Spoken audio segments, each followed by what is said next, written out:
ସେମାନଙ୍କର ସୁନ୍ଦର ଅବକାଶ ଦେଇଛନ୍ତି ତାଙ୍କ ସାନ୍ନିଧ୍ୟ ମଧ୍ୟକୁ ଆସିବା ପାଇଁ।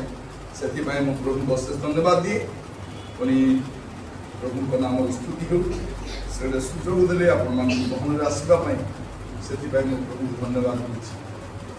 ମୁଁ ଗୋଟେ ଭାଇ ପିଲା ଆଣିଛି, ପିଲା ଆଣିଛି, ଆଉ ସେ ସେବା କରୁଛନ୍ତି ବୋଲି ମୁଁ ଜାଣିଛି, କିନ୍ତୁ କେତେ ସୁନ୍ଦର ସେବା କରୁଛି ବୋଲି ମୁଁ କରୁଛନ୍ତି ବୋଲି ମୁଁ ଜାଣିନାହିଁ। ଗୋଟେ ସୁନ୍ଦର ସେବାକୁ ଦେଖିବା ପାଇଁ ଦେଲି, ସେଥିପାଇଁ ମୁଁ ପ୍ରଭୁଙ୍କୁ ଧନ୍ୟବାଦ ଦେଉଛି।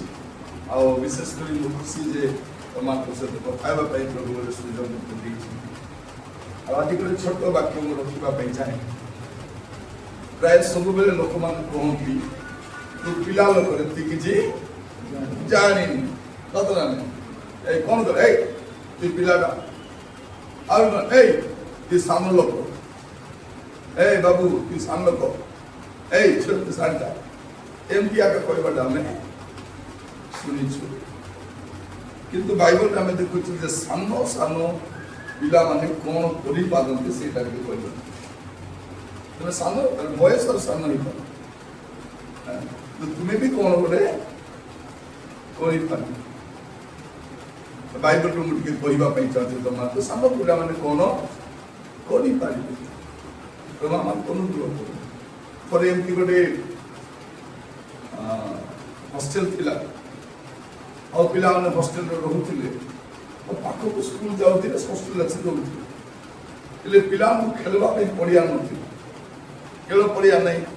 ଏଇଟା ପର୍ବତ ତଳେ ସେ ହଷ୍ଟେଲ, ପଡ଼ିଆ ନାହିଁ। ଏ ପିଲାମାନଙ୍କୁ ସନ୍ଡେ ସ୍କୁଲରେ କୁହାଯାଇଥିଲା ତୁମେ ଯଦି ବିଶ୍ୱାସ କରିବ ଏଇ ପର୍ବତ ଯାଇକି ସମୁଦ୍ରରେ ପଡ଼ିବ। ଲେଖା ହେଇଛି ମାର୍କ 11:23 ପଡ଼ିବ କି କେତେ? ମାର୍କ 11:23 ଯିଏ ବି ପାଇଲେ ପାଟି କରି ପଡ଼ିବ ହେଲା। ମାର୍କ 11:23 ହଁ ପଢ଼ୁ। ମୁଁ ତୁମମାନଙ୍କୁ ସତ୍ୟ କହୁଅଛି ଯେ କେହି ଏହି ପର୍ବତକୁ ତୁ ଉଠି ସମୁଦ୍ରରେ ଯାଇ ପଡ଼, ଯେ କେହି ଏହି ପର୍ବତକୁ ତୁ ଉଠି ସମୁଦ୍ରରେ ଯାଇ ପଡ଼ ବୋଲି କହିଲେ, ଆଉ ଆପଣ ହୃଦୟରେ ସନ୍ଦେହ ନ କରି ଯାହା କହୁଅଛି ତାହା ଘଟିବ ବୋଲି ବିଶ୍ୱାସ କରିବ, ତା ନିମନ୍ତେ ତାହା ଘଟିବ। এইটা সানডে স্কুলের সাল কইদেলে তুমি যদি বিশ্বাস করব আর হৃদয়ে কিছু সন্দেহ করব নাই বলে কোন হবো এ পর্বত দেই সমুদ্রে পড়ব। তো পিলা মানে স্কুল রু আইলা পরে সব পিলা দেই সে পর্বত কইবা এ পর্বত আমি তো দে ওঠু দেই সমুদ্রে পড়। इने वार्डन देखले पिला माने पाड़े पळौछथि, देखलो कि पाड़े पळौछथि, पिला माने पाड़े पळौछथि। तापरे पछते सुनु पिला मिसे कहउछथि बाइबल रे लिखा आइछि रे पर्वत आमे तते यीशु को नामर कहउछु जा समुद्र जाई रे बोले। ए वार्डन हसी देला सान पिला माने ए माने जानी नांती। दिने कौन है नई बड़ी आसला गोटे जगह पाख गाँव गोटे नई बड़ी आसला से नई बड़ी रे समुद्र पानी से गाँ को बुड़े जाऊँगी। सांगे सांगे सरकार आदेश देले शीघ्र आनिक नई बंध कर नले गाँ बुड़ी जीव। आर्मी वाला आसले गाड़ी आनी जेसीबी आनी से पर्वत खोली पकाइले और नहीं करे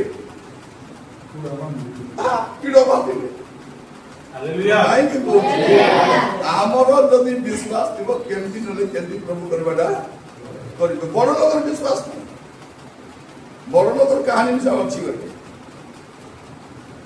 ବଡ଼ ଲୋକ ବି ଏଟା ଶୁଣିଥିଲା, ତାର ଘର ବି ପର୍ବତ ପାଖରେ ହେଲା। ସେ ପର୍ବତରୁ ପାଣି ଆସି ଯାଉଛି, ବର୍ଷା ଦିନ ଆସି ତାର ଘର ଭର୍ତ୍ତି ପାଣି ଭର୍ତ୍ତି କାନ୍ଥ ଭାଙ୍ଗି ଯାଉଛି। ये भी सुनिछि वाक्य पास्टर कहवाना और ये जाय कहउछि अरे पर्वत तते मुई जिसु ना रे कहउछि जा समुद्र पड़।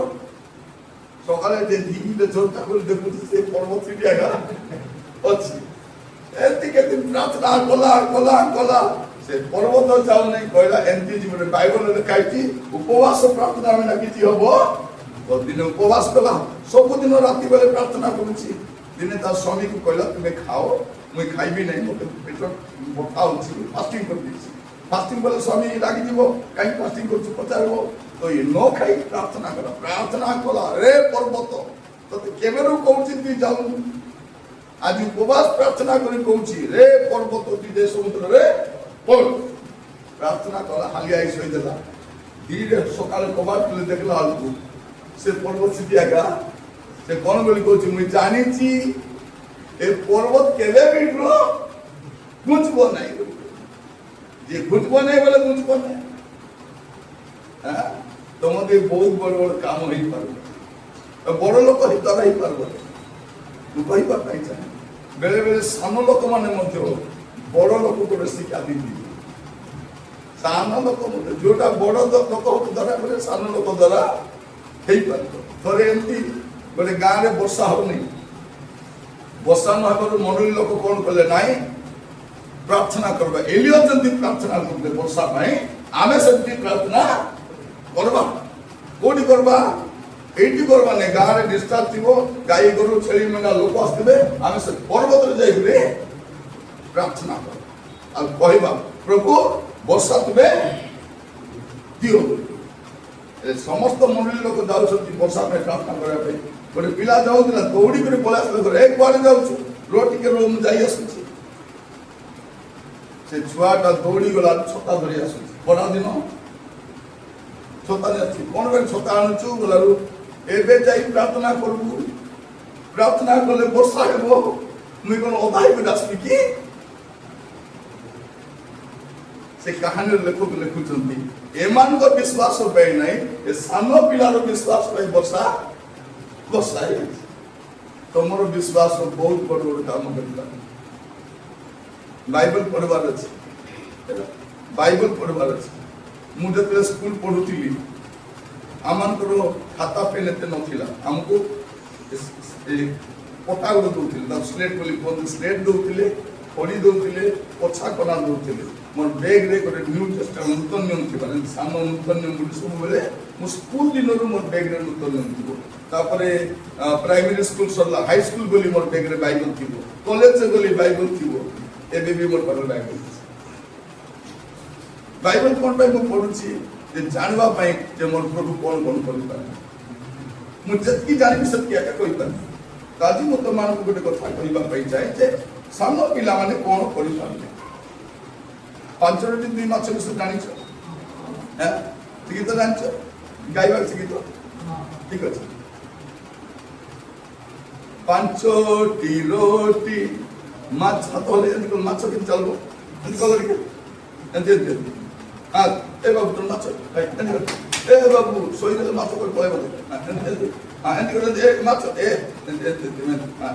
ঠিক আছে 5টি রুটি মাছ 2টি কোন 5টি রুটি মাছ 2টি খাইলে 5000 তো মাছ চুপচাপ দেখেছি মাছ তো বাইবেল আমরা দেখছি বড় 5টি রুটি 2টি মাছ ইয়ার কথা 4টা সুসমাচার লেখা আছে কোট লেখা আছে মাথিউরে লেখা আছে মার্কর লেখা আছে লুকর লেখা আছে আরে যোহনের লেখা আছে সব লেখিଛନ୍ତି কিন্তু ঠিক ভাবে লেখি নাନ୍ତି এটা কার পাখরে থিলা জনক পাখরে থিলা ইয়া পাখরে থিলা আম পাখরে থিলা কার পাখরে থিলা যেତେବେଳେ ଯୋହନ ଲିଖିତ ସୁସମାଚାର ସବୁଠାରୁ ଶେଷରେ ଲେଖା ହେଇଛି ଆଉ ଲେଖା ହେଲା ବେଳେ ପବିତ୍ର ଆତ୍ମା ପରମେଶ୍ୱର କହିଲେ ଏବେ ଲୋକ କାହା ପାଖରେ ଥିଲା ପଢିବ ଟିକେ ପ୍ରତିଫଳି କରି ଯୌନ 6 ପର୍ବ ତାର 8 ଆଉ 9 ଯୌନ 6 ପର୍ବ 8 ଆଉ 9 ଯୌନ 6 8 ରୁ 9 ସିମୋନ ପିତରଙ୍କ ଭ୍ରାତା ଆନ୍ଦ୍ରିୟ ନାମକ ଶିଷ୍ୟମାନଙ୍କ ମଧ୍ୟରୁ ଜଣେ ତାହାଙ୍କୁ କହିଲେ ଏଠାରେ କିଏ ଅଛି ଏଠାରେ ଜଣେ ବାଳକ ଅଛି କିଏ ଅଛି ବାଳକ ବୋଲେ କିଏ ଏମାନେ ତ ମାନେ ତମମାନେ ହଉଛୁ ବାଳକମାନେ। ଠିକ ଅଛି, ଡାଉଟ ନାହିଁ ତ? ତମମାନେ ହଉଛୁ ବାଳକମାନେ। ଲେଖାରେ ଅଛି ବାଳକ, ଏଠାରେ ଜଣେ ବାଳକ ଅଛି। ତାହା ପାଖରେ ଜବର 5ଟି ରୋଟି ଓ 2ଟି ମାଛ ଓ 2ଟି ମାଛ ଅଛି। କିନ୍ତୁ ଏତେ ଲୋକଙ୍କ ପାଇଁ ତାହା କଣ ହେବ? କଣ ହବ? ବସ। 5ଟା ରୋଟି 2ଟା ମାଛ କେତେ ଲୋକ ଖାଇପାରିବେ? ନାଇଁ ନାଇଁ, ତମେ ସୋଚ ପାଇଁ ତାଳି ମାରୁଛି ହେଲା, ଆगे ଆଇডিଆ ଯିବି ନାଇଁ। କଣ ଶୁଣ, ଆରେ କେ ଶୋଇବାରେ ସବୁ କଲା ଉପର ମୁଣ୍ଡ ଦେବେ ବସ। ବଢିଆ ବଢିଆ ପିଲାମାନେ ଆगे ଆଇଲେ ସତ ନାଇଁ, ସ୍କୁଲ ଯିବାର ଆସିବାର ଆगे ଠିକ ଅଛି। କଣ ଲେଖା ଅଛି? ଗୋଟେ ବାଳକ ଅଛି, ଆଉ ସେ ବାଳକ ପାଖରେ କଣ ଅଛି? 5ଟା ରୋଟି 2ଟା ମାଛ ଅଛି। କିନ୍ତୁ ଏତେ ଲୋକ, କେତେ ଲୋକ? 5,000 ଲୋକ, 5,000 ପୁରୁଷ ସ୍ତ୍ରୀ ଲେଖା ହିଁ ନାହିଁ, ପିଲାମାନେ ଲେଖା ହିଁ ନାହିଁ, ଏସବୁ ମିଶାଇ 20,000 ଲୋକ ହେବେ। ତ ସେ କଣ ବୋଲି କହୁଛନ୍ତି ଆନ୍ଦ୍ରିୟ, ପ୍ରଭୁ ଏ 5ଟା ରୋଟି 2ଟା ମାଛରେ କଣ ହେବ? କତ ନା 5ଟା ରୋଟି 2ଟା ମାଛ କେତେ ଖାଇପାରିବେ? 5 ରୋଟି 2 ମାଛ କେତେ ଲୋକ ଖାଇପାରିବେ? ବଢିଆ, ଜଣେ ଏକା ଖାଇପାରିବେ। ବୁଝିଲ ନା? 5,000 ଲୋକ ଖାଇପାରିବେ, ଜଣେ ଏକା ଖାଇପାରିବ। ସେ ପିଲାଟା ବାକ୍ୟ ଶୁଣୁ ଶୁଣୁ ଖାଇବାଟା ପାସ୍ ହେଇଯାଇଛି, ତା ପାଖରେ ବଲଗା ଅଛି। ତ ଆନ୍ଦ୍ରିୟ ଆଣି କହୁଛି, ପ୍ରଭୁ ଏତେ ଲୋକ ପାଇଁ ଏଇଟା କଣ ହବ? ପ୍ରଭୁ କହିଲେ ବସାଅ ରେ, ଧାଡ଼ି ଧାଡ଼ି କରି ବସାଅ, 50 ଧାଡ଼ି ଧାଡ଼ି ବସି ଗଲେ କେତେ? 12 ଶିଷ୍ୟ ବାଣ୍ଟି ଦେଲେ। 12 ଡାଲା ବି ପଡ଼ିଗଲା। କେତେରୁ? 5ଟା ରୋଟି 2ଟା ମାଛ। ତ ଗୋଟେ ବାଳକ, ପିଲାମାନେ କଣ କରିପାରିବେ? ଦେଇପାରିବେ। କଣ କରିପାରିବେ? ଦେଇପାରିବେ। ମାନେ ୟୁ କ୍ୟାନ୍ ଗିଭ୍। ତୁମେ କଣ କରିପାରିବ? ଦେଇପାରିବ। ତୁମ ପାଖରେ ଯାହା ଅଛି ସେଟା ଦେଇପାରିବ। ଏବେ କଣଟା ଅଛି? ପାଠ ପଢା ଅଛି। କହିପାରିବ, ପ୍ରଭୁ ମୋର ପାଠ ପଢା ମୁଁ ତୁମକୁ ଦେଉଛି, ଯୋଉଟା ଅଛି ଦେଇପାରିବ। ତ ପିଲାମାନେ, ଆମେ କହୁଛୁ ପିଲାମାନେ କିଛି କରିପାରିବେ, ସାନ ପିଲା ତା ନାଁ ଲେଖା ହିଁ ନାହିଁ, କାମ ନାଁ ଲେଖା ହିଁ ନାହିଁ। ସେ ପିଲାର ନାଁ କଣ ଲେଖା ହିଁ ନାହିଁ, କିନ୍ତୁ ତାର କାମ ଲେଖା ହେଇଛି। ବେଳେ ବେଳେ ମଧ୍ୟ ଆମେ କେତେ କାମ କରିବୁ, ଲୋକମାନେ ଆମର ନାଁ ଜାଣିପାରିବେ, ଆମର କାମ ଜାଣିପାରିବେ। କାମ ତ ପ୍ରଥମରେ ପିଲାମାନେ କଣ କରିପାରିବେ? ଦେଇପାରିବେ। କଣ କରିପାରିବେ? ଦେବାଟା କଣ ବୋଲି କହିବେ ଇଂଲିଶରେ? ଗିଭ୍। କଣ କରିପାରିବେ? ମୁଁ 3ଟା ଜି କହିବା ପାଇଁ, ପ୍ରଥମ ଜି କଣ? You can give. ତୁମେ ଦେଇପାରିବ। କଣ କରିପାରିବ? ଦେଇପାରିବ। କୁହ ତ ମତେ, ଦେଇପାରିବା। ଇଂଲିଶରେ କୁହ, ଗିଭ୍। ଆମେ ଦେଇପାରିବା। ପ୍ରଥମ ବିଷୟ, ଛୋଟ ଛୁଆଟା ସେ କଣ କରିପାରୁଛି? ଦେଇପାରୁଛି। ତାଟା ଲେଖା ହେଇଛି। ସେ ଛୋଟ ଛୁଆ ଦ୍ୱାରା ଗୋଟେ ଆଶ୍ଚର୍ଯ୍ୟ କର୍ମ ହେଉଛି। ଆମେ ଭାବୁଛୁ ବଡ ବଡ ଲୋକ ଦ୍ୱାରା ନେଇ, ସାନ ଛୁଆ ଦ୍ୱାରା ମଧ୍ୟ ଆଶ୍ଚର୍ଯ୍ୟ କର୍ମ ହେଇପାରେ। ସାନ ପିଲାମାନେ ବିଶ୍ୱାସରେ ଯାହା କହିବେ ହବ। ତ ଥରେ ଗୋଟେ ସାନ ସ୍କୁଲ ପିଲା ସେ ଶୁଣିଦେଲା ଯେ ଦାନିଏଲକୁ ଖାଇବା ପାଇଁ ସିଂହ ମାନେ ଯାଉଛନ୍ତି, ଆଉ ଦାନିଏଲ ପ୍ରାର୍ଥନା କରି କଣ ବୋଲି କହିଲେ, ଏ ସିଂହ ମାନେ ମୁଁ ତୁମର ପାଟିକୁ ସିଲେଇ ଦଉଛି ବୋଲି କହିଲେ। ସେ ସାନ ପିଲାଙ୍କୁ ଶିଖାଇ, ଏ ପିଲା ସନ୍ଡେ ସ୍କୁଲ ସରିଲା ଘରକୁ ଯାଉଛି, ଗଲା ବେଳେ ବାଟରେ ତାର ପଛେ ପଛେ ଖାଇ ଯାଉଛି, ଗୋଟେ କୁକୁର ପଛେ ପଛେ ଆସୁଛି। ଇଏ ଦେଖିଲା କହିଲେ, ଏ କୁକୁର, ମୁଇଁ ତତେ ଯୀଶୁଙ୍କ ନାମକୁ ପାଟିକୁ ସିଲେଇ ଦଉଛି ବୋଲା। ସେ କୁକୁର କଣ ବୁଝିଲା, ହେଇକରି ବସଲା। ଏ ପିଲା ପଳେଇ, କୁକୁର ମାନେ ଆସୁଥିବେ ନା, ଚୁପ୍ ବୋଲେ ବସି ପଡିବ। ସେ କଣ ବୁଝିବ? ଏ କଣ କହିଲା, ସେ କଣ ବୁଝିଲା? ସେ ଆସି ସନ୍ଡେ ସ୍କୁଲରେ ସାକ୍ଷ୍ୟ ଦଉଛି, ଦିଦି ଗତ ସପ୍ତାହରେ ମୁଁ ସନ୍ଡେ ସ୍କୁଲ ସରେଇ ଯାଉଥିଲି, ଆଉ ମୋର ପଛେ ପଛେ ଗୋଟେ କୁକୁର ଆସୁଥିଲା, ମୁଁ ଯୀଶୁଙ୍କ ନାମରେ ପାଟିକୁ ସିଲେଇ ଦେଲି। ମାନେ ଆମେ ବିଶ୍ୱାସରେ ଯୋଉଟା କହିବା, ପ୍ରଭୁ ସେଇଟା କରିବେ। ଆମର ବିଶ୍ୱାସ ପ୍ରଭୁଙ୍କୁ ସମ୍ମାନିତ କରେ, ଆଉ ପ୍ରଭୁ ବିଶ୍ୱାସକୁ ସମ୍ମାନିତ କରେ।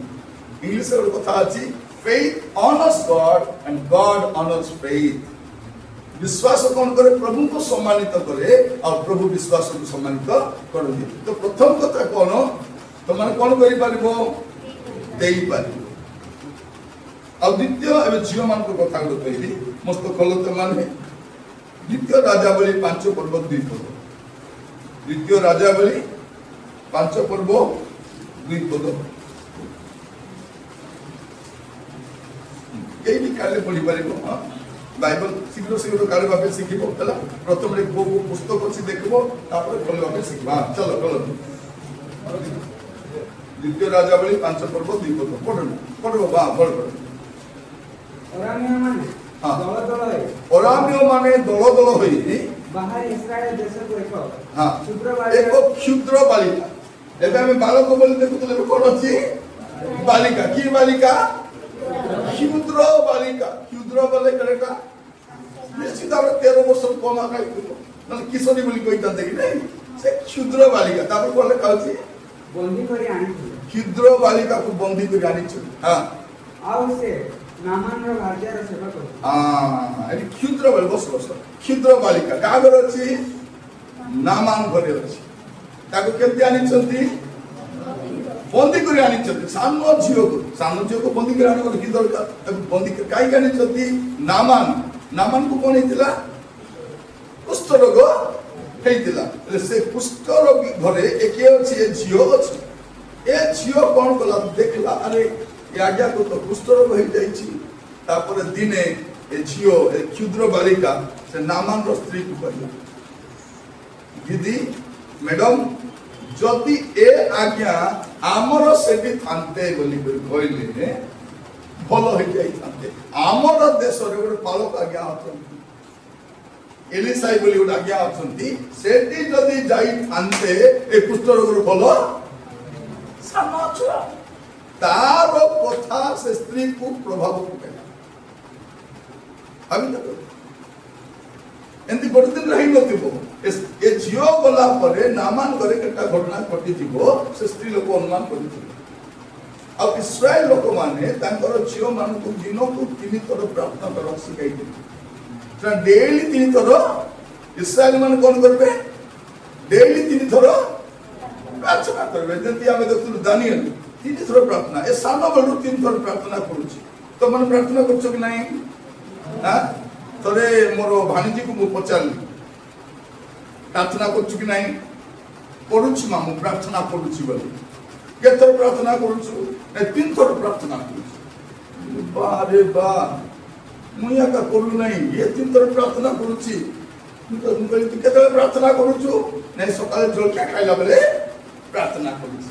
ଦିନ 12ଟା ବେଳେ ଖାଇଲା ବେଳେ ପ୍ରାର୍ଥନା କରୁଛି। ରାତିରେ ଖାଇଲା ବେଳେ ପ୍ରାର୍ଥନା କରୁଛି। ସେଟା ପ୍ରାର୍ଥନା ନାହିଁ, ଏଟା ତ ଖାଇବା ପ୍ରାର୍ଥନା।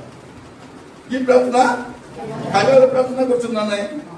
ବେଳେ ବେଳେ ଭୋକ ଲାଗୁଥିବ ସ୍କୁଲରେ ଖାଇଦେବ ତ କରୁଥିବ। ଆଗ ପ୍ରାର୍ଥନା ହେଲା। ପ୍ରାର୍ଥନା କରିବ ଆହୁରି ଖାଇବ। ମୁଁ ଗୋଟେ ପ୍ରାର୍ଥନା ଶିଖାଇବି, ଶିଖିବ କି? ଛୋଟ ପ୍ରାର୍ଥନା ମୁଁ କହୁଛି ମସ୍ତ କହିବ ହେଲା। ଇଂଲିଶରେ ପ୍ରାର୍ଥନା କରିବ। ଆମର ପ୍ରଭୁ ଇଂଲିଶ ଜାଣିଛନ୍ତି କି ନାହିଁ? ଇଂଲିଶରେ ପ୍ରାର୍ଥନା କରିବ। କେମିତି ପ୍ରାର୍ଥନା?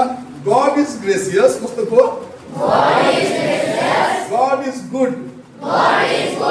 God is gracious. God is gracious. God is good.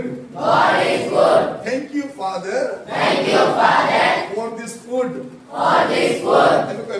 God is gracious. God is gracious. God is good. God is good. Thank you, Father. Thank you, Father. For this food. For this food. एक प्रार्थना करो हैला। हिंदी को शिखाइते हिंदी दरकार नहीं। आमको दरकार आम खाइबा व्यस्त थी ना नहीं। आम हिंदी में प्रार्थना कर तू देता मैं खाता। आम हिंदी प्रार्थना था आम कौन बोल तू देता मैं खाता। आमेन।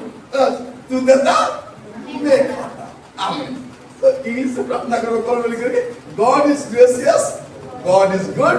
Thank you father for this food हैला। आज ये प्रार्थना करो सीखो प्रभु आशीर्वाद करନ୍ତୁ। ଏ ତ ଛୋଟ ଝିଅର ମନରେ ତ ପ୍ରଭାବ ପକାଇଥିବ ଯେ ତାର କଥା ଶୁଣିକରି ନାମାନ ସ୍ତ୍ରୀ ଦିନେ କହିଥିବ ନାମାନଙ୍କୁ ଏଠି ମୋ ଶୁଣ ଆମର ଗୋଟେ ସାନ ଝିଅ ଅଛି କି ନାହିଁ? ସେ ଝିଅ କହୁଥିଲା ଯଦି ତମେ ତାଙ୍କ ଦେଶରେ ଥାନ୍ତ ପୁଣି ତାଙ୍କ ଦେଶରେ ଗୋଟେ ପ୍ରଭୁଙ୍କର ଦାସ ଅଛି ତାଙ୍କର ନାଁ ଅମୁକ ଯଦି ତୁମେ ଯିବ ତୁମେ ଭଲ ହେଇଯିବ। ଇଏ ଯେ ରାଜାକୁ କହିଲେ ଭାବି ଦେଖନ୍ତୁ ସାନ ଛୁଆଟା କେମିତି ପ୍ରଭାବ ପକାଉଛି। ତ ପ୍ରଥମ ବିଷୟ କ'ଣ? You can give.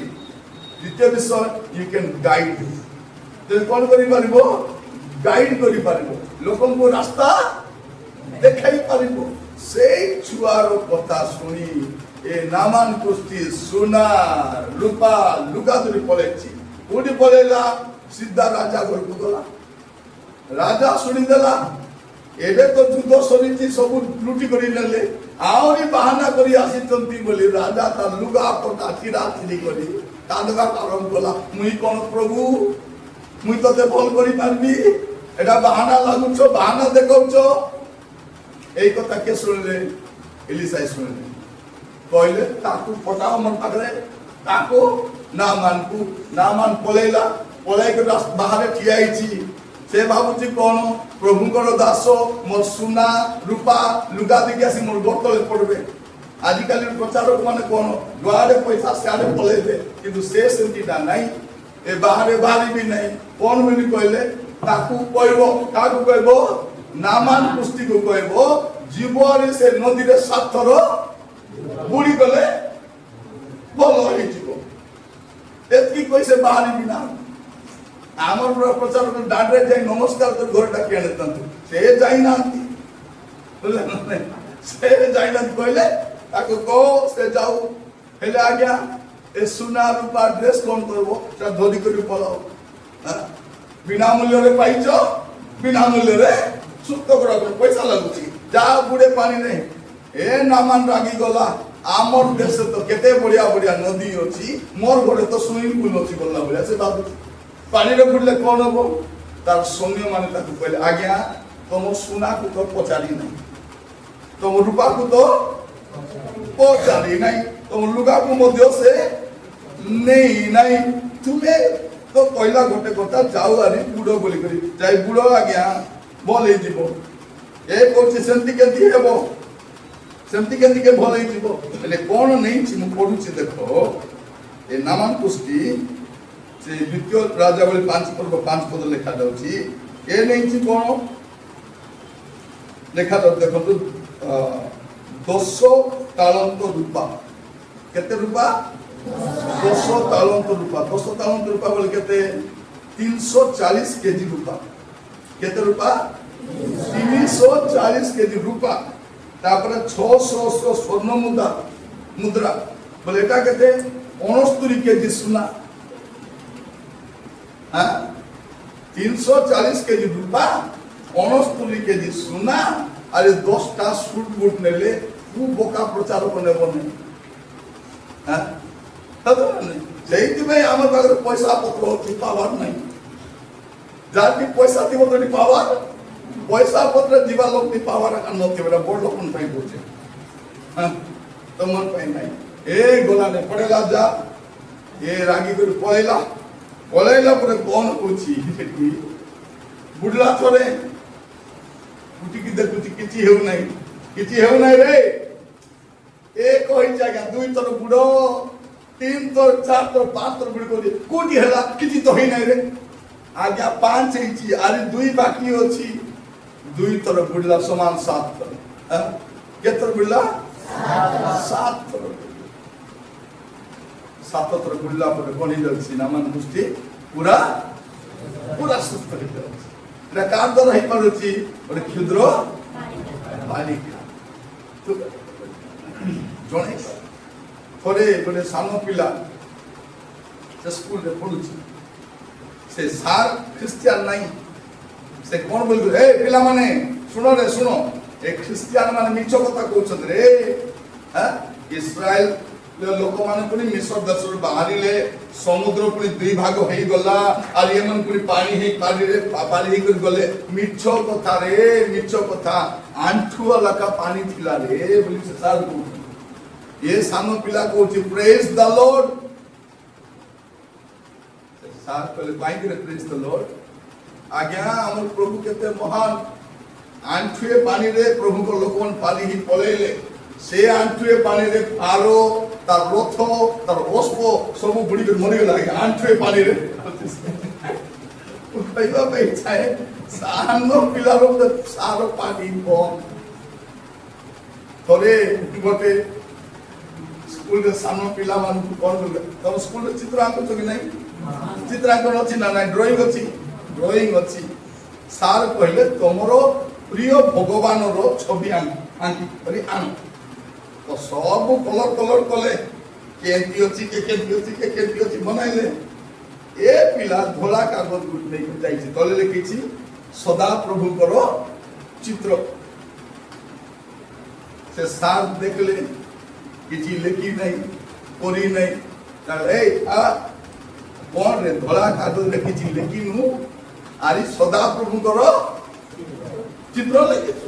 କାହିଁକି ସଦାପ୍ରଭୁ? ସେ ପିଲା କହୁଛି ସାର୍ ଭଲ କରି ଦେଖନ୍ତୁ, ଦେଖାଯିବ। ତୁ ମତେ ବୋକା ବୋଲି ଭାବୁଛୁ କି ରେ? ଦେଖନ୍ତୁ ସାର୍, ଦେଖାଯିବ ସାର୍। କିଛି ତ ଆଙ୍କିନୁ ରେ? ବୋଲା ହଁ ସାର୍, ଆମର ପ୍ରଭୁ ଦେଖା ଯାଆନ୍ତି ନାହିଁ, ଆମର ପ୍ରଭୁ ଅଛନ୍ତି। ଏଠି ପ୍ରଭୁ ଅଛନ୍ତି, ଏଠି ଅଛନ୍ତି, ସେ ସର୍ବବ୍ୟାପୀ। ଏ ପେପରରେ ବି ଅଛନ୍ତି, ଖାଲି ଦୁଷୁ ନାହାନ୍ତି। ସାନ ପିଲା ହେଲେ କଣ ହେଲା ଜାଣିବାର ଅଛି। ପିଲା ମନେ ରଖିଥାଅ। ଦ୍ୱିତୀୟ ପ୍ରଥମ କଥା କହୁଥିଲି କଣଟା? You can give. ଦ୍ୱିତୀୟ କଥା କଣ? You can guide. ତୁମେ ଗାଇଡ୍ କରିପାରିବ। ଏ ଛୋଟ ଝିଅ କାହାକୁ ଗାଇଡ୍ କରୁଛି? ଗୋଟେ ସେନାପତିକୁ ଗାଇଡ୍ କରୁଛି। ଆଉ ତାର କଥା ଶୁଣି ରାଜା ପଠେଇଲେ, ଆଉ ନାମାନ କୁଷ୍ଟି ସୁସ୍ଥ ହେଇକରି କ୍ଷୁଦ୍ର ବାଳିକା। ଦ୍ୱିତୀୟ ବିଷୟ। ଆଉ ତୃତୀୟ କଥା କହି ସାରିବା ପାଇଁ ଚାହେଁ। ଆଉ ତୃତୀୟ ଆସୁଛି ମାଥ୍ୟୁ ତାର 21:15। ମାଥ୍ୟୁ 21:15। ହଁ,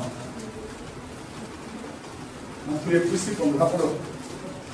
କିନ୍ତୁ ପ୍ରଧାନ ଯାଜକ ଓ ଶାସ୍ତ୍ରୀମାନେ ତାହାଙ୍କ ମୃତ ଆଶ୍ଚର୍ଯ୍ୟକ୍ରମ ସବୁ ଓ ମନ୍ଦିର ମଧ୍ୟରେ ଅସାନ ଦାଉଦ ସନ୍ତାନ ବୋଲି ଉଚ୍ଚସ୍ୱର କରୁଥିବା ପିଲାମାନଙ୍କୁ ଦେଖି ବିରକ୍ତ ହେଲେ। ସାନ ପିଲାମାନେ ଆରାଧନା କରୁଛନ୍ତି, ପ୍ରଧାନ ଯାଜକ ବିରକ୍ତ ହଉଛି। କିଏ? ବସତା। ସାନ ପିଲାମାନେ କଣ କରୁଛନ୍ତି? ଦାଉଦ ସୁତ ହୋସାନା, ରାଜାଧିରାଜ ପ୍ରଶଂସା କରୁଛନ୍ତି। ଏ ବଡ ଲୋକମାନଙ୍କୁ ଭଲ ଲାଗୁନି। ବେଳେବେଳେ ସାନ ପିଲାମାନେ ସ୍ତୁତି କରୁଥିବେ, ଆରାଧନା କରୁଥିବେ, ବଡ ଲୋକ ପସନ୍ଦ କଣରେ ପାଟି କରୁଛ, କଣରେ ପାଟି କରୁଛ। ସାନ ପିଲାମାନେ ଭାବେ ଆମେ ପାଟି ଆକା କରୁଛୁ।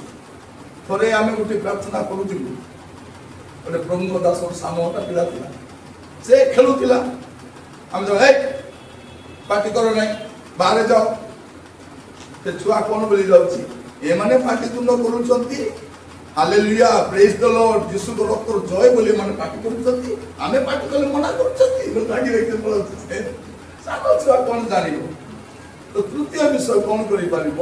ଯେତେବେଳେ ପ୍ରଭୁ ଯୀଶୁ ଖ୍ରୀଷ୍ଟ ଜେରୁସାଲେମକୁ ବିଜୟ ଯାତ୍ରା କରୁଛନ୍ତି, ସାନ ପିଲାମାନେ କଣ କରୁଛନ୍ତି? ସ୍ତୁତି କରୁଛନ୍ତି, ଆରାଧନା କରୁଛନ୍ତି। ତେଣୁ ଏଇଟା ବି କରିବ। ତୃତୀୟ ବିଷୟ କଣ କରିପାରିବ? You can glorify. ତିନିଟା ଥିଙ୍ଗ ହେଲା, ତିନିଟା। ପ୍ରଥମ ଥିଙ୍ଗ କଣ? You can give. ଦ୍ୱିତୀୟ ବିଷୟ କଣ? You can guide. ତୃତୀୟ ବିଷୟ କଣ? You can glorify. ତୁମେ ପ୍ରଭୁଙ୍କର ଗୌରବ କରିପାର। ମୁଁ ସମସ୍ତଙ୍କୁ କହିବା ପାଇଁ ଚାହେଁ, ତୁମେ କ୍ଷୁଦ୍ର ହେଇପାର। ବାଇବଲର ପରମେଶ୍ୱର ଏ କ୍ଷୁଦ୍ର ମାନଙ୍କର କାମ ମଧ୍ୟ ଲେଖିଛି। ବାଇବଲରେ ଲେଖା ହେଇଛି, ନାଁ ଲେଖା ହେଇନି। ବହୁତ ଲୋକର ନାଁ ଲେଖା ହେଇନାହିଁ, କାମ ଲେଖା ହେଇଛି। ଗୋଟେ ସାନ ଛୁଆ, ତା ପାଖରେ କଣ ଅଛି? 5ଟି 2 ମାଛ ଅଛି। ତା ଦ୍ୱାରା ଆଶ୍ଚର୍ଯ୍ୟକ୍ରମ ପ୍ରଭୁ କରୁଛନ୍ତି। ଆଉ ଗୋଟେ କ୍ଷୁଦ୍ର ବାଳିକା, ତା ଦ୍ୱାରା ନାମାନ କୁଷ୍ଟି ସୁସ୍ଥ ହେଇପାରିଛି। କ୍ଷୁଦ୍ର ପିଲାମାନେ, ସାନ ପିଲାମାନେ ପ୍ରଭୁଙ୍କର ମହିମା କୀର୍ତ୍ତନ କରିପାରୁଛନ୍ତି। ଯେତେବେଳେ ଆରାଧନା କରିବ, ଜୋରରେ ଆରାଧନା କରିବ, ସ୍ତୁତି କରିବ, ଆଣ୍ଠେଇ କରି ପ୍ରାର୍ଥନା କରିବ। ଦୁଇଟା ବିଷୟ ସବୁଦିନ କରିବ। ସବୁଦିନ ଦୁଇଟା ବିଷୟ କରିବ। କଣଟା? ବାଇବଲ ପଢିବ, ପ୍ରାର୍ଥନା କରିବ। ହେଲା, ତମକୁ ବୁଝୁ କି ନ ବୁଝୁ ପଢବାର ଅଛି। ମୁଁ ବର୍ଣ୍ଣବୋଧରୁ ଶିଖି ନାହିଁ ଓଡ଼ିଆ। ମତେ ମା ପୋଟା ଲେଖିଦେଲା ଚକ ମାନେ ଓ ଆ ଇ ଇ ଉ ଉ, ମୋର ମା ଲେଖିଦେଲା, ତାପରେ ନୃତ୍ୟ ନିୟମ ଦେଲା, ଏଟା ତୁଇ ପଢ। ସେଇଟା ମୁଁ ପଢିଲି ସେଠୁ। ଖଣ୍ଡିଆ ପଢୁଥିଲି, କିନ୍ତୁ ସେଇଠୁ ମୁଁ ପଢିବାଟା ଶିଖିଲି। ତମାନେ ମଧ୍ୟ ସବୁଦିନ ସକାଳେ ସ୍କୁଲ ଯିବା ପୂର୍ବରୁ ହେଲା, ସକାଳୁ ଉଠିବ, ଦାନ୍ତ ମୁହଁ ଧୋଇଲା ପରେ କଣ କରିବ? ପ୍ରଥମ କାମ ବାଇବଲ ପଢିବାର ଅଛି, ପ୍ରାର୍ଥନା କରିବା। ଏ ଦୁଇଟା କରିବା, ବୁଝୁ କି ନ ବୁଝୁ, ସ୍କୁଲ ଯିବା ପୂର୍ବରୁ ପ୍ରାର୍ଥନା କରିବା ପାଇଁ ଯିବ, ଖେଳିବାକୁ ଯିବା ପୂର୍ବରୁ ପ୍ରାର୍ଥନା କରିବା ପାଇଁ, ଖାଇବା ପୂର୍ବରୁ ପ୍ରାର୍ଥନା, ଯାହା ଖାଇବାକୁ ମିଳୁଛି ପ୍ରାର୍ଥନା କରି ଖାଇବ, ବାସ୍ ଖାଇଦବ, ପ୍ରାର୍ଥନା କରି ଖାଇବା। ବିନା କଣ ପ୍ରାର୍ଥନା କରିବ? God is gracious, God is good, thank you Father for this food, ଏତିକି ପ୍ରାର୍ଥନା କରି ଖାଇଦବ, ବାସ୍। ଏଥର ଯଦି କିଏ ପ୍ରାର୍ଥନା କର ବୋଲି କହିଲେ ଇଂଲିଶ ଆଗେ କର, ବାବା ପିଲାମାନେ ଇଂଲିଶ ପ୍ରାର୍ଥନା କରୁଛନ୍ତି, ଇଂଲିଶ। ଥରେ ଗୋଟେ ଗାଁରେ ଗୋଟେ କାର ଯାଇଥିଲା, ଶିକ୍ଷିତ ଲୋକ ଇଂଲିଶ ଲୋକ ଯାଇଛନ୍ତି, ଇଂଲିଶରେ କଥା ହଉଛନ୍ତି, କିଏ କଥା ହେଇ ପାରୁନାହାନ୍ତି। ସାନ ପିଲା ଗଲା, ମୁଇଁ କଥା ହେବି, କଣ କଥା ହେବୁ? ସେ କଣ ବୋଲି କହୁଛି, this car is breaking now. ସେ କାରଟା ବ୍ରେକ୍ କଲା ବେଳେ ବାଜୁଥିଲା ସବୁବେଳେ, this car is breaking now, this car is, ଏ କାର ପଛକୁ ଆସୁ, ସେ ପିଲା ଯାଇକି କହୁଛି ହଁ କଣ ହେଲା? ତାକୁ କହିଲେ କଣ, yes this car is breaking now. ଯେତିକି ଜାଣିଛି ସେତିକି କଥା ହେଲା। ତମେ ଇଂଲିଶରେ ପ୍ରାର୍ଥନା କରିବାର ଅଛି। ପ୍ରଥମ କଥା କଣ କରିବାର ଅଛି? ବାଇବଲ ପଢିବ, ପ୍ରାର୍ଥନା କରିବ। ଚଢେଇ କେମିତି ଉଡେ? କେମିତି ଉଡିବ? କେତେଟା ଡେଣା ଉଡିବ?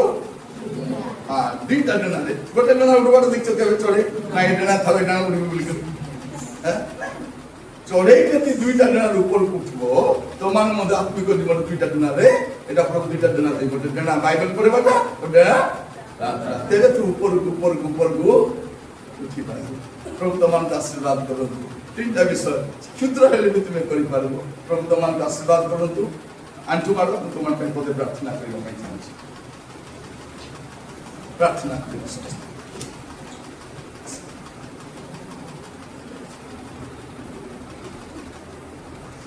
ପରମେଶ୍ୱର, ମୁଁ ଆପଣଙ୍କୁ ଧନ୍ୟବାଦ ଦଉଛି। ପ୍ରଭୁ ଆଜି ଏଠି ଆସିବା ପାଇଁ ଦେଲ ଧନ୍ୟବାଦ। ଆପଣଙ୍କ ଦାସ ଭାବରେ ମୁଁ ପ୍ରାର୍ଥନା କରୁଛି ମୋର ଛୋଟ ଛୋଟ ଭାଇ ଭଉଣୀମାନଙ୍କ ନିମନ୍ତେ। ପ୍ରଭୁ ସେମାନେ କଣ କରିପାରିବେ ଏହା ଆପଣ ବାଇବଲରେ କହିଛନ୍ତି। ସେମାନେ ଦେଇପାରିବେ, ସେମାନଙ୍କ ଯାହା ଅଛି ସେମାନେ ଦେଇପାରିବେ, ସେମାନଙ୍କ ଜ୍ଞାନକୁ ଦେଇପାରିବେ, ପାଠ ପଢ଼ାକୁ ଦେଇପାରିବେ, ସେମାନଙ୍କ ଜୀବନକୁ ଦେଇପାରିବେ। ପ୍ରଭୁ ଅନୁଗ୍ରହ କର, ସାନଟି ବେଳରୁ ଦେବା ପାଇଁ ଶିଖାଅ। ପ୍ରଭୁ ସେମାନେ ମଧ୍ୟ ପ୍ରଭୁ ସେ କ୍ଷୁଦ୍ର ବାଳିକା ଭଳିଆ ଅନ୍ୟମାନଙ୍କୁ ଗାଇଡ କରିପାରିବେ। ପ୍ରଭୁ ଯୀଶୁଙ୍କ ନିକଟକୁ ଆସିବା ପାଇଁ ସାହାଯ୍ୟ କର। ସେମାନଙ୍କ ଜୀବନରେ ଆପଣଙ୍କୁ ଗୌରବାନ୍ୱିତ କରିବା ପାଇଁ ସାହାଯ୍ୟ କର। ଅନେକ ପରିବାର, ଅନେକ ଗ୍ରାମର ପିଲାମାନେ ଆସିଛନ୍ତି। ପ୍ରଭୁ ମୁଁ ପ୍ରାର୍ଥନା କରୁଛି ଏମାନଙ୍କ ସ୍ୱାସ୍ଥ୍ୟର ଯତ୍ନ ନିଅ, ଏମାନଙ୍କ ପାଠ ପଢ଼ାର ସାହାଯ୍ୟ କର। ଏମାନେ ଯେଉଁ ସବଜେକ୍ଟରେ ୱିକ୍ ଅଛନ୍ତି ପ୍ରଭୁ ସେ ସବଜେକ୍ଟ ବୁଝିବା ପାଇଁ ସାହାଯ୍ୟ କର। ଜ୍ଞାନ ଦିଅ, ମେଧାବୀ କର, ଆଶୀର୍ବାଦ କର। ସମସ୍ତଙ୍କ ସ୍ୱାସ୍ଥ୍ୟର ଯତ୍ନ ନିଅ, ଖାଦ୍ୟ ପାନୀୟର ଆଶୀର୍ବାଦ କର। ପ୍ରଭୁ ଆପଣଙ୍କ ଦାସ ଭାବରେ ମୁଁ ଏମାନଙ୍କୁ ଆଶୀର୍ବାଦ କରୁଛି। ଆଜି ଛୋଟ ଅଛନ୍ତି ପ୍ରଭୁ, କାଲିକି ବଡ଼ ହେବେ। ପରିବାର ପାଇଁ, ନିଜ ଗାଁ ପାଇଁ, ଦେଶ ପାଇଁ ମହତ୍ କାର୍ଯ୍ୟ କରିପାରିବେ। ଏ ପ୍ରକାର ଅନୁଗ୍ରହ କର। ଆପଣଙ୍କର ଦାସ ଭାବରେ ମୁଁ ଏମାନଙ୍କୁ ଆଶୀର୍ବାଦ କରୁଛି। ପ୍ରଭୁ ସଙ୍ଗରେ ରୁହ। ମୁଁ ଜାଣେ ନା ପ୍ରଭୁ ଏମାନଙ୍କର କୋଉ ପାଠ ବୁଝୁନାହିଁ, ଏମାନେ କୋଉ ସବଜେକ୍ଟରେ ୱିକ୍ ଅଛନ୍ତି। ପ୍ରଭୁ ଏଇ ବର୍ଷ ସେମାନଙ୍କୁ ପାଠ ପଢ଼ାର ଭଲ ବର୍ଷ ହଉ, ଭଲ ପାଠ ପଢ଼ନ୍ତୁ ପ୍ରଭୁ। ସ୍କୁଲରେ, କଲେଜରେ ପ୍ରଭୁ ଏମାନେ ଆହୁରି ଭଲ ପାଠ ପଢ଼ିବା ପାଇଁ ସାହାଯ୍ୟ କର। ଏମାନେ ପାଠ ପଢ଼ି ଆପଣଙ୍କ ସେବା କରିବେ, ଉଚ୍ଚ ପଦରେ ସ୍ଥାପିତ ହେବେ, ଦେଶ ପାଇଁ, ସମାଜ ପାଇଁ ମହତ୍ କାର୍ଯ୍ୟ କରିପାରିବେ। ଏ ପ୍ରକାର ଅନୁଗ୍ରହ କର। ଆପଣଙ୍କ ଦାସ ଭାବରେ ମୋତେ ଆଶୀର୍ବାଦ କରୁଛି ପ୍ରଭୁ। ଦୟା କର, ଏବଂ ଚାରିଆଡ଼େ ଆପଣଙ୍କ ଦୂତମାନଙ୍କ ଦିଗରେ ସୁରକ୍ଷା କର। ବାହାରେ ଯିବା ଆସିବା କରିବା ସୁରକ୍ଷା କର, ଯତ୍ନ ନିଅ ପ୍ରଭୁ, ଆଶୀର୍ବାଦ କର। ଆପଣଙ୍କ ଦାସ ଭାବରେ ମୋର ପ୍ରିୟ ସାନ ସାନ ଭାଇ ଭଉଣୀମାନଙ୍କୁ ଆଶୀର୍ବାଦ କରି ପ୍ରାର୍ଥନା ଉତ୍ସର୍ଗ କରୁଛି। ଦୟାରେ ଗ୍ରହଣ କରନ୍ତୁ। Amen, amen. ବସ। Thank you, thank you God bless. Hallelujah.